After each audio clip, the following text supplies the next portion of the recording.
How do you explain slow in pulse, low respiratory rate, and coma? Fundoscopic examination. Fundoscopic examination is unrevealing in these cases. A simple evacuation of the expanding epidural hematoma will relieve the pressure. My God, man. Drilling holes in his head's not the answer. The artery must be repaired. How's it going out there, everyone? W.F.S, your doctor here today. And can you guess what we're gonna talk about today? Doctor. Doctor. Doctor. Doctor. Doctor. Doctor. Doctor. Doctor. Doctor. Doctor. Doctor. Doctor. And doctor. That's right, my friends. We're gonna talk about the doctors of Star Trek. At least 3 of them. McCoy, Crusher, and the holographic doctor. Now, as far as I'm concerned, McCoy will always be the best one. I personally believe that he will do more to help his patients than any of these other 2 doctors. Meaning, he goes out of his way, maybe with new technologies, while the others are so wrapped up in their Hippocratical oath or their ability to do no harm that they refuse to see a bigger picture. And here we're going to do some comparisons about these 3 doctors and why I believe, again, McCoy is the better of the 3. The transporter has malfunctioned and has fused Tuvok, Neelix, and an orchid together to form Tuvix. And this is a dilemma that the doctor and the rest of the crew of Voyager will have to face. My scans indicate that all biological matter was merged on a molecular level. Proteins, enzymes, DNA sequences. The man you see before you is literally a fusion of 2 men. I'm also picking up traces of a 3rd genetic pattern. It appears to be plant-based. I'm sorry, Captain, but I cannot perform the surgical separation. I am a physician, and a physician must do no harm.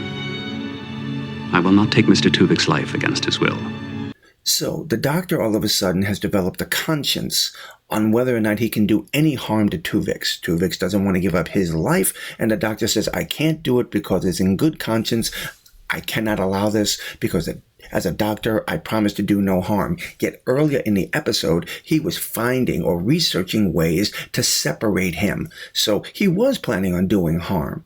Never mind the fact that Tuvix shouldn't exist in the first place. The only reason he's existing is because of an accident that cost the lives of 2 different people to be fused together. And now, when there's an opportunity to repair the damage, the doctor refuses to do harm. So now that we've had a little bit of the holographic doctor and his moral ethical compass, let's take a look at Dr. McCoy and an issue he had to deal with. Now remember, we're comparing some of what Dr. McCoy would do in situations what I think are similar to what Crusher and the holographic doctor would have done in his place. Take a look at Spock's brain as an example. An alien race has taken Spock's brain and is using it to run their entire underground civilization, or rather the females of that planet are. We will die. You must not take the controller away. We will all die. The controller is young and powerful. Perfect. How very flattering. You will give life to my people for 10,000 years to come. Now, this situation that we're dealing with here regarding Spock's brain is somewhat different from the one where the holographic doctor had to do with Tuvix. Tuvix was an accident. Spock's brain was stolen on purpose. But the same premise, as far as I'm concerned, unless I'm not understanding this correctly, the same premise exists. There is a choice to be made here. Spock's brain can power an entire civilization for up to 10,000 years. And the doctor is choosing to take that control, take Spock's brain away from them and put it back in Spock's body. Isn't that kind of the same situation here? Tuvix wants to live. Tuvix doesn't want to die. These people don't want to die.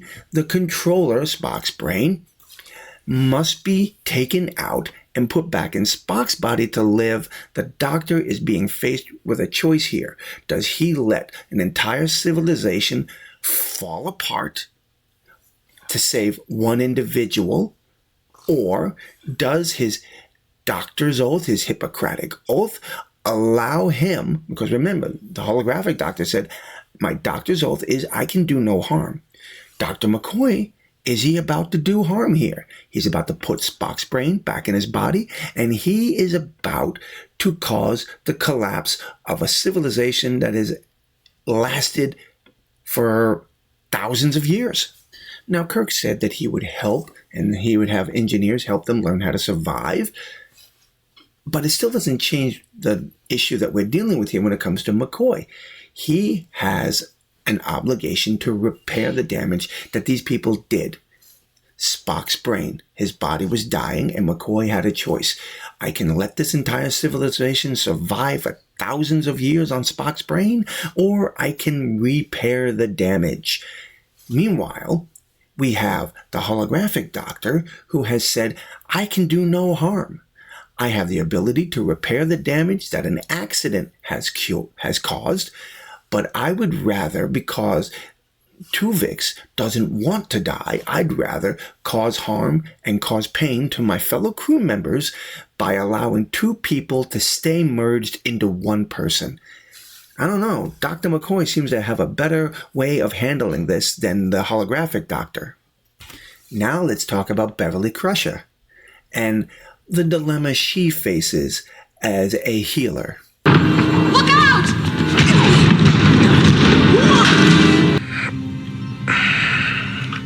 Doctor, I will not attempt to leave sickbay without your approval.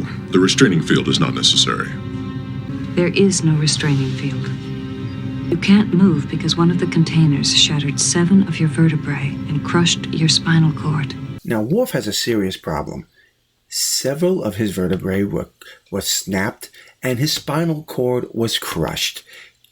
He can't move his legs. He's paralyzed.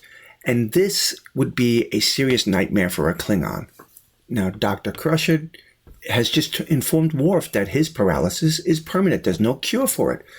But Dr. Russell has just beamed over with some equipment that could possibly save Worf's life. But because of the way that she has come about her techniques and the way she's learned to develop them, Dr. Crusher has a moral and ethical problem with this person. If he can't make a full recovery, Worf will kill himself. Not in my sickbay, he won't. I'll put him in a restraining field and post security around his door before I let him commit suicide. There is also a conventional therapy that could restore much of his mobility. But not all of it. No, not all of it. There are some things I can't fix. You want him to go from contemplating suicide to accepting his condition and living with a disability. But it's too far. Can't do it, Beverly. In the end, Dr. Crusher would have, if it wasn't for Picard, would have let Worf stay paralyzed, would have held him in a containment field to prevent him from committing suicide. Worf's beliefs were very strong. He could not live the way that she wanted him to, and it didn't matter. Again, if it wasn't for Picard, she would have let him stay this way. I honestly believe that someone like Dr. McCoy would have eagerly gone along with Dr. Ross's procedure. On the subject of Dr. Crusher, I have to believe that this woman cares more about helping anyone than she does the safety of her ship and her fellow crew members. The bomb has been detonated by unsought terrorists. Your security status. Vulnerable, sir. Regard to Dr. Crusher. Go ahead. Doctor, Commander Data has informed me of your situation. I already know what you're going to say. Doctor, will you at least The allow me longer to... we argue, the longer it's going to take me to say. Doctor, you are endangering yourself and the away team. Captain, I'm trying to put life back into a wounded body with What about the time the Enterprise encountered a small ship crash-landed on a deserted planet? How did Dr. Crusher respond when they discovered it was a Borg? Away team, prepare to return to the ship. Captain, we can't leave him here. He won't survive. I think the captain understands that. I don't. The only times that I've really ever noticed, at least in the first few seasons, that she cared more about the ship is when her son Wesley was in danger. Anyway, I would love to hear your thoughts and comments. Who do you think is the best Doctor in the Star Trek universe? Drop those comments below and let me know. Until the next time, my friends, God bless.